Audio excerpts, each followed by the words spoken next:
Bienvenue à cette revue des marchés boursiers Cachemire du vendredi 7 juin 2024. C'est du rouge partout aujourd'hui à la bourse. Alors, cherchez pas là il y a du positif, oui, mais quand même, tout ce qui monte finit par descendre. Sur la semaine, quand même, à Toronto, c'est négatif sur la semaine, mais aux États-Unis, à Wall Street, sur la semaine, c'est vert. Donc, aujourd'hui, le TSX en baisse de 1%.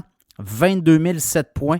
Le S&P 500 en baisse de 0,1%, 5 346. Ce n'est pas des grosses baisses, là.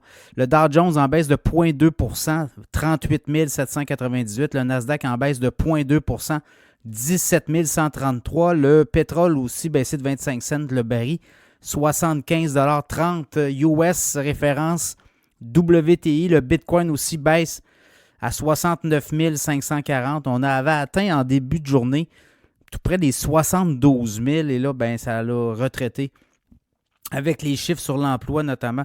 Et l'once d'or en baisse de 80 $, 2310 et 90. Les nouvelles du jour, l'économie américaine crée plus d'emplois qu'on s'attendait. 270 000 embauches. Et on en attendait quoi, là? 190 000. Donc, tout ça, ça éloigne des baisses de taux et c'est pour ça que les marchés ont réagi. On ne pense pas que la Fed pourrait bouger au mois de juillet, contrairement au Canada où la Banque du Canada a commencé à baisser son taux directeur, la Banque centrale européenne aussi.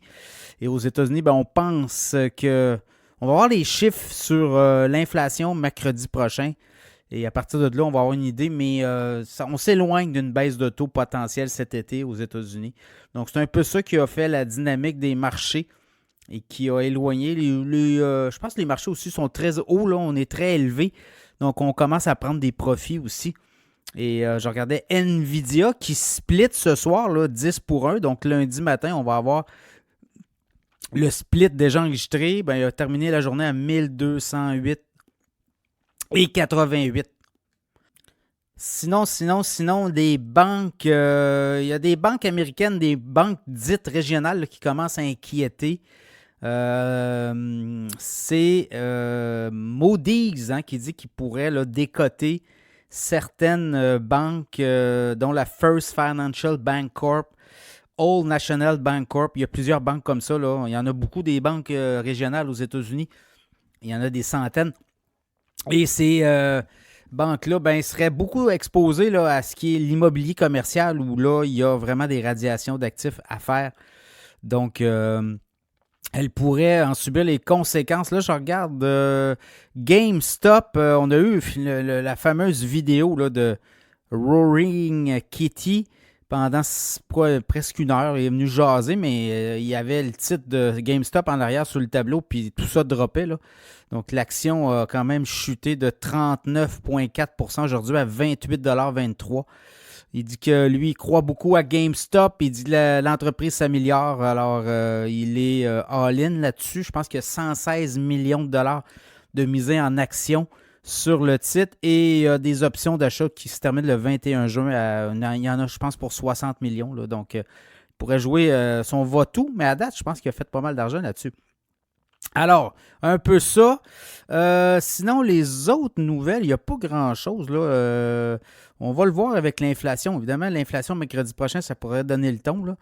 Mais pour le reste, c'est quand même des indices assez élevés. Je regardais dans le commerce au détail, Walmart a perdu près de 2%, Home Depot 1,25%, McDonald's 1,8%. Donc, il y en a qui prennent clairement leur profit. Et ça va être la suite. Ça va prendre quelque chose d'autre là, pour donner de l'impulsion. Sinon, on pourrait peut-être descendre tranquillement.